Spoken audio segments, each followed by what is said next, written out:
Бул жерде жазылып турат, ошол сиз Сингапурга кетип калып, анан кийин эме болгонуңузду билебиз. Так. Ошондуктан, урматтуу Султанбек Айжигитович, более того, мен эми сизди билесиз, мен ошол председатель болуп иштегенден кийин адамды изучать этем, анализ кылам, изучать этем, маалыматтар топтойм, ал методиканын баарын сиз өзүңүз жакшы билесиз. Так. Ошонун негизинде мен сиз жөнүндө справка топтодум да. Бул эмне үчүн мындай кылып атат бул киши? Эмне үчүн биз ушинтип, ушунчалык чоң эмгек менен, ушунчалык кыйналыштар менен эки элдин ортосуна достукту алып келип, чабышып, тытышып, атышып, согушуп жүрүп, анан дагы бири-бирибизди көрбөгөнгө чейин жетип туруп, анан кайра өзүбүздү заставить этип внутренний, кайрадан стол переговорга отуруп, анан ушул маселени достукка чейинге жеткизип чечсек, ушундай чоң эмгек менен. Эмне үчүн анан кийин бул Султанбек Абдрашитович 3 күн алдын силер туура кылдыңар деп туруп, кайрадан анан мынтип чыгып атат деп мен анализ кылдым да, ойлонуп атам дейм. Неге мындай болду экен депчи. Ким бул Султанбек Абдрашитовичти орто жолдо бузуп атат жөнөн эле депчи. Ана ошол жерде карасам, көрсө сиздин бул сизди бирөө деле бузбаса керек, сизден оказывается бул психологический портретиңиз ошондой экен да. Эмне үчүн? Муну да факты менен айтайын. Оказывается, сиз ошол эмеде 19-жылы беле? 19-жылы беле? Сиз баягы жаш баланы уруп коюп, бир жаш баланы 17-жылы, мына мен могул жер жазылган, ошо таппай атпайм, кагаз көйүп кетип.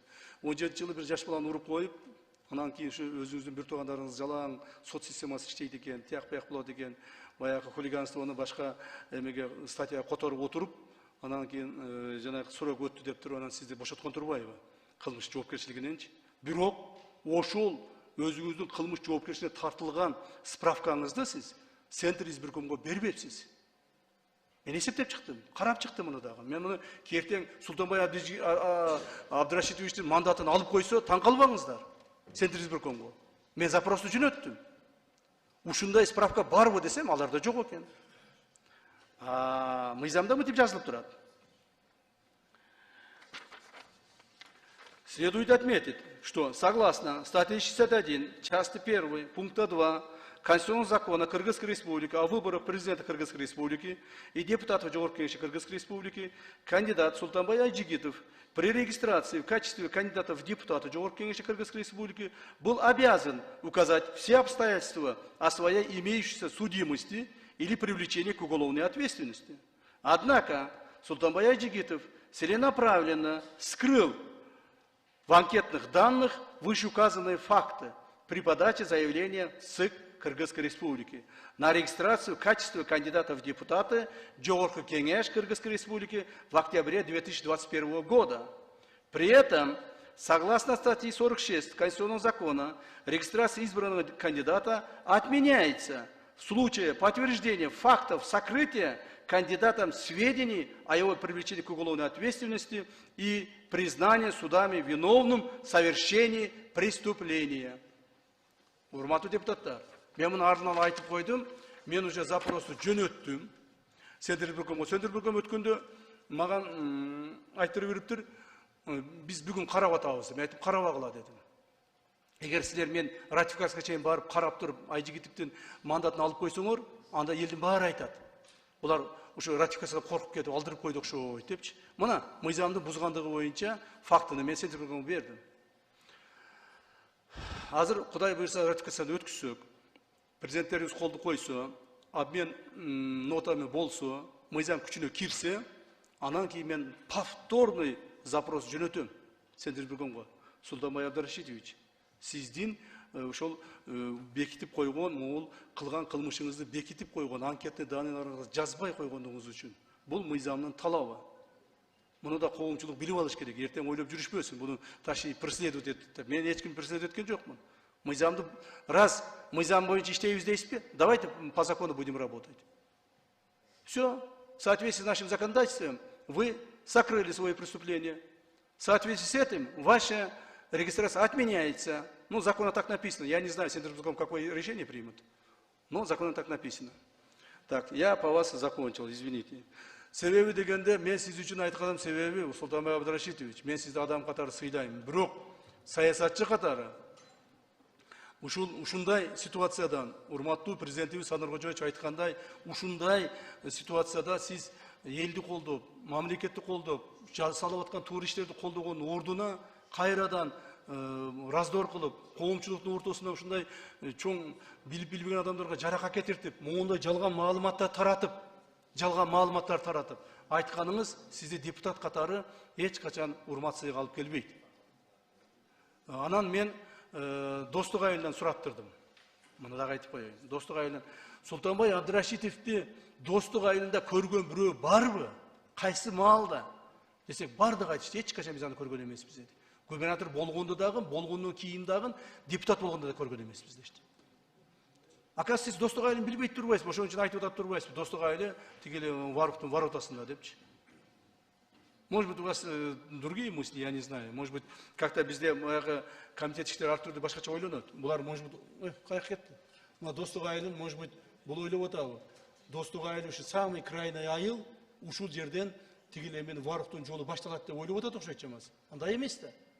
Достук айылдан кийин Чорку бар, биздин Көктерек бар, Мазаевдин жери бар, бул Таштумшук бар, Ходжалоо бар, Аксай бар. Анан кийин Варук болот да. То есть буквально bir 10-15 чакты населенный пункт бар да. Наверное, сиз ошентип баягы туура эмес представление оюңузду башкача буруп алдыңыз окшойт деген ойдомун. Мейли, ал эми өттү, калып кетти.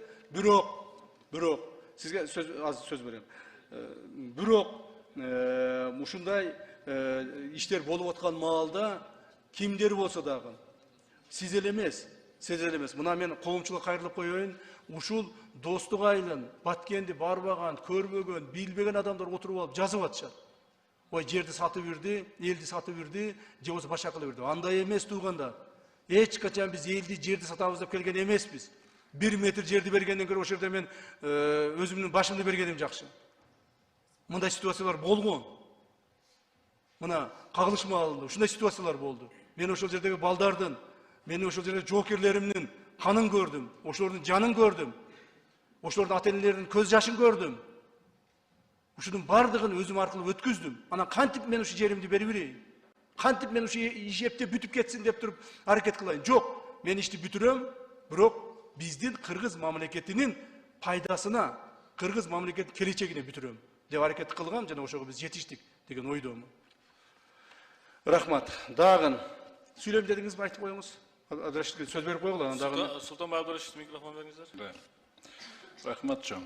Мен бүгүн чегара жөнүндө вообще эле сүйлөбөйүн дедим эле. Чегара жөнүндө мен Жо айтыңыз да, эмнеге? Мен өзүм позициямды уже айттым, ошол позицияда турамын. Башка сүйлөштүн кереги жок да, кажети жок. Эми сиз мага личный мени фамилиямды атып, күнөөлөрдү коюп атканыңыз үчүн мен ошол жөнүндө сөз кылайын.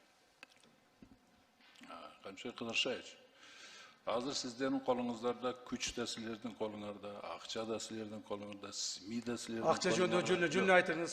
Давайте, не будем там друг друга здесь полемику устраивать. Причем тут бардыгы ресурстар силердин колуңарда. Эмне десеңер жараша берет. Андай эмес. Мен факт, я Султан Абдрашитович, давайте вот так. Камчы Кыдыршаевич, сиз сүйлөп атканда мен сизди перебиваю. Я буду перебивать вас. Вы начинаете обратно политику здесь играть. Политику не надо играть. Знаете что? Я перечисляю здесь факты. Я вас не обвиняю. Вас будет обвинять органы, которые соответствующие. Да. Я по факту вам, факты перечисляю вам. Менин вактымды ограничить этпегиле. Нормальный бардын сүйлөп алайын. Хорошо, азыр эми анандай мындай деп 10 минут, 5 минут деп ограничить этпегиле. Значит, по фактам. Биринчиси, жанагы 17-жылы бир баланы сабап койдуңуз деп. Ал биринчиден да, эгер ошол чындык болсо, ошол видеокамералар бар ошол жерде. Кана видео сведения. Анан кийин аны мен көртүп, буунтуп, жөн эле тепкилеп салгандай кылып айтып атасыңар. Ошол экспертизанын сүрөттөрү, эмелер каякта ошол? Жок дештик. Голдый сөздөр да. Мугалимдердин айтышы боюнча дагы өзүбүз көргөн жокпуз, бирок ушинтип айтты. Жаш балдар там какие-то пацаны 6 класс, 5 класстан эмес, их вообще показаний туура эмес. Они что скажут, то имя.